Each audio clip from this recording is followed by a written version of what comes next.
ओम जय हनुमान।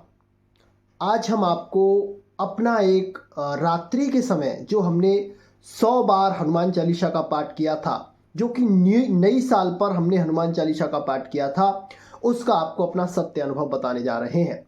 ये हनुमान चालीसा का जो पाठ था, हमने मंगलवार के दिन जो हमारा व्रत रहता है हनुमान जी महाराज पर, जो चेला श्रृंगार के बाद हमारा पूरे दिन का व्रत रहता है, उस दिन हम कुछ खाते पीते नहीं हैं। शाम को थोड़ा बहुत मीठा लेते हैं, दूध वूध लेते हैं, बस उसके अलावा और कुछ नहीं लेते हैं। तो हमने अपना संकल्प उस दिन पूरा करने के लिए हनुमान जी महाराज का, हमारे यहाँ पे हमारे आश्रम पर दक्षिण मुखी हनुमान जी महाराज का मंदिर है, उस मंदिर का चुनाव किया। वहाँ पर हमने एक अखंड ज्योति प्रज्वलित करी थी, जो कि अखंड ज्योति निरंतर चल रही थी, यानी कि जब तक हमारा जाप चला था तो वो 1 मिनट भी बुझी नहीं थी। अखंड ज्योति चल रही थी और वहाँ पर थोड़ा हमने बूंदी का प्रसाद रखा था, धूप दीप इत्यादि सुगंधित वातावरण कर दिया था और अपना आसन लगाकर अच्छी तरीके से, और हमने जो चिनौरी होती हैं जिन्हें रेवड़ी बोला जाता है हमारे यहाँ, उनको लिया था गिनती में 101 लिया था, एक बढ़ के लिया था, शायद कम बढ़ होता है तो इससे वो पूरा हो जाएगा। तो वो लेकर हमने अपने जाप को संकल्प के माध्यम से पूर्ण किया कि हम नई साल पर ये संकल्प कर रहे हैं। हमारी जो मनोकामना थी हनुमान जी महाराज के सामने रखी और उस मनोकामना को उनको बताया और 100 बार हनुमान चालीसा का पाठ हमने शुरू कर दिया।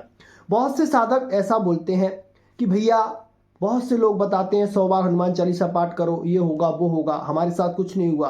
देखो, होता सबके साथ है, किसी के साथ अप्रत्यक्ष रूप से होता है, किसी के साथ प्रत्यक्ष रूप से होता है, क्योंकि वो आपकी साधना पर, आपकी ऊर्जा पर डिपेंड करता है कि आपकी ऊर्जा किस स्तर की है, आपका ध्यान कितना परिपक्व है, आप सूक्ष्म जगत को कितना जान सकते हो, देख सकते हो। ज्यादातर ये अनुभव शुरुआती अवस्था में जो होते हैं वो स्वप्न के माध्यम से होते हैं। हमें भी जो अनुभव हुआ था वह स्वप्न के माध्यम से हुआ था और हनुमान जी महाराज के हमें बहुत विकराल रूप के दर्शन हुए थे स्वप्न के माध्यम से। तो हमने अपनी प्रक्रिया जो भी थी वो पूरी कर जो विधि थी वो हमने आपको बता दी है, उस हिसाब से आप भी कर सकते हैं। तो हमने वो शुरू करी, रात्रि का समय रखा, 10:15 से हमने साधना करी थी। लगभग हमारी 4 से 5 घंटे की साधना रही थी। 5 घंटे हमने समय लिया था, आराम आराम से हनुमान चालीसा का पाठ किया था, कोई जल्दबाजी नहीं करी थी और आपको भी जल्दबाजी नहीं करनी है। पूरे भाव से श्री हनुमान जी महाराज का ध्यान करके सबसे पहले हमने राम नाम की 2 माला जाप करी थी। उसके बाद हमने हनुमान चालीसा शुरू करने से पहले कवनो सो काज कठिन जग माही, जो नहीं होए तात तुम पाही, ये वाली चौपाई से संपुट लगाया था।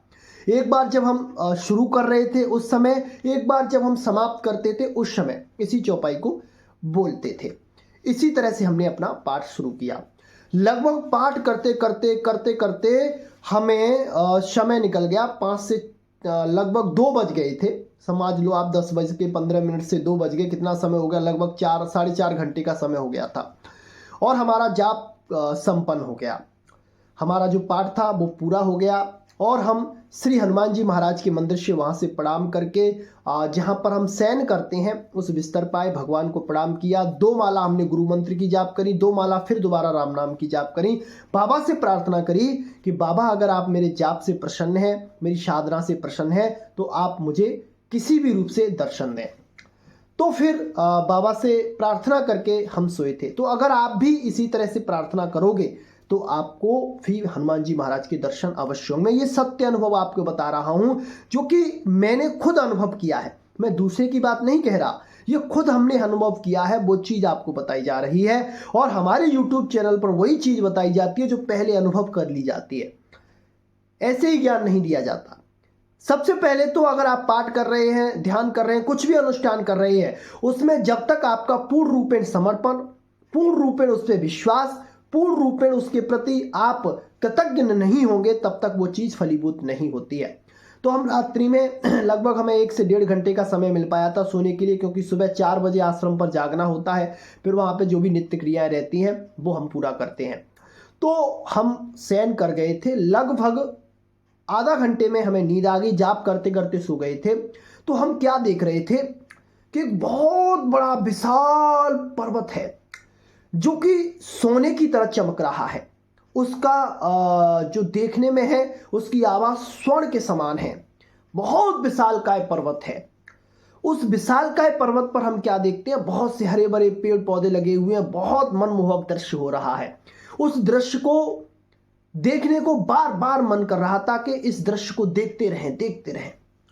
फिर हम उस पे क्या देखते हैं कि एक विशालकाय आकृति वाली, बहुत विशालकाय आकृति, जिनका जो मस्तक था जो आसमान से लग रहा था, उनके जो पैर थे, ये समझ लीजिए कि अब क्या बताएं हम आपको, उनके पैर बहुत विशालकाय थे जो कि बड़े बड़े पेड़ों की जो जड़ें होती हैं ना, उनसे भी विशालकाय थे।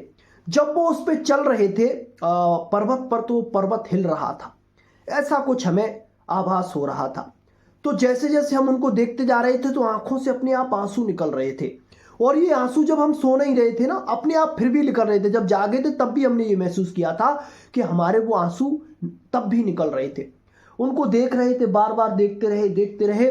तो कुछ समय बाद वहां से उन्होंने क्या किया, जो हनुमान जी महाराज थे, हम तो हनुमान जी महाराज ही माने क्योंकि हमको उनका चेहरा स्पष्ट रूप से नहीं दिखा था, हमको उनका शरीर दिखा था, बहुत विशालकाय शरीर था। तो उन्होंने वहां से हमारे लिए एक केला फेंका था। जो केला होता है ना, वो जमीन पे फेंका। वो केला हमने इस तरह से लिया था हाथ में, इस तरह से केला हाथ में लिया। और जैसे ही वो केला हमारे हाथ में आया था वैसे ही हमारे नेत्र खुल गए, यानी कि हमारी नींद टूट गई। अब उस दृश्य को सोच सोच कर बार बार लग रहा था कि क्यों ना आज सोते ही रहते, वो दृश्य दिखता रहता, हनुमान जी से बात हो जाती। मतलब ये समझ लीजिए वो ऐसा रोमांचक एक तरह से माहौल उस समय बन गया था, उसका बखान हम वाणी से नहीं कर सकते। जब हम जागे थे तो भावुक हो रहे थे, नेत्रों से अश्रु निकल रहे थे। ऐसा हमारे साथ अनुभव हुआ था, जो कि हमारे गुरु आश्रम पर ही घटित हुआ था। और हमने सोचा आप लोगों को भी ये बताया जाए, आप लोग भी इसका फायदा लें, आप लोग भी श्री हनुमान जी महाराज से जुड़ें और हनुमान चालीसा का 100 बार पाठ करें, तो हनुमान जी महाराज आपको भी दर्शन देने आएंगे, आपसे भी वो अवश्य मिलेंगे। तो ये अनुभव आपको कैसा लगा, तो इसे अपने दोस्तों में भी शेयर करें और हमारे YouTube चैनल को ज़्यादा से ज़्यादा सब्सक्राइब करें। आज के लिए बस इतना ही। जय श्री राम, जय जय हनुमान।